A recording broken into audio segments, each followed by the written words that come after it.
Peggy 18.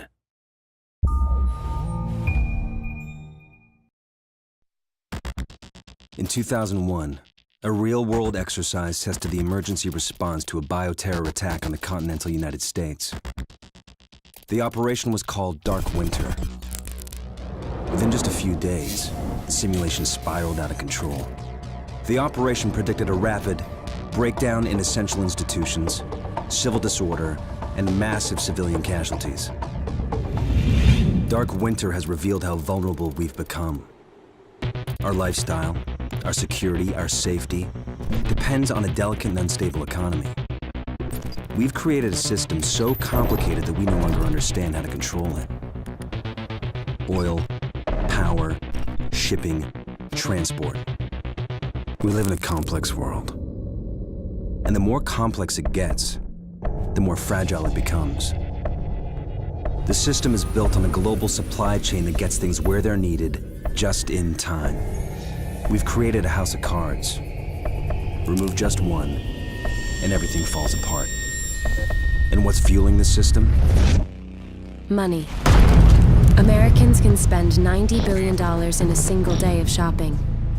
Last year, 200 million people swarmed their local stores on November 23rd. We call that day Black Friday.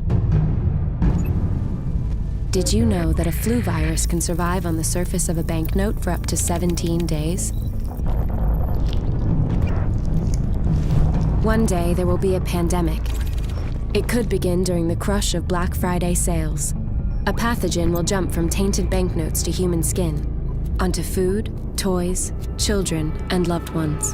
By the time patient zero feels the first sore throat, millions of people will already be infected. From this point, the breakdown will happen fast. Day 1, hospitals will reach capacity. Panic will strike. Day 2, quarantine zones will be established. Resources will be rationed. Transport will go into lockdown.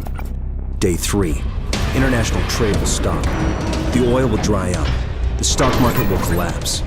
Day 4, the power will fail. The shelves will be empty. The taps will run dry. And once hunger and despair take hold, people will do anything for survival. By day 5, everyone will be a potential threat. In 2007, a new presidential directive was signed quietly into law. This maps out the government's response to a crisis, a plan to cope with a real dark winter. It is known as Directive 51. There are rumors of shadow agencies, sleeper cells, covert agents, but nothing can be confirmed. Our complex world is primed for breakdown. And once the chaos strikes, there won't be resources to save us all. The only question left is, what will it take to save what remains?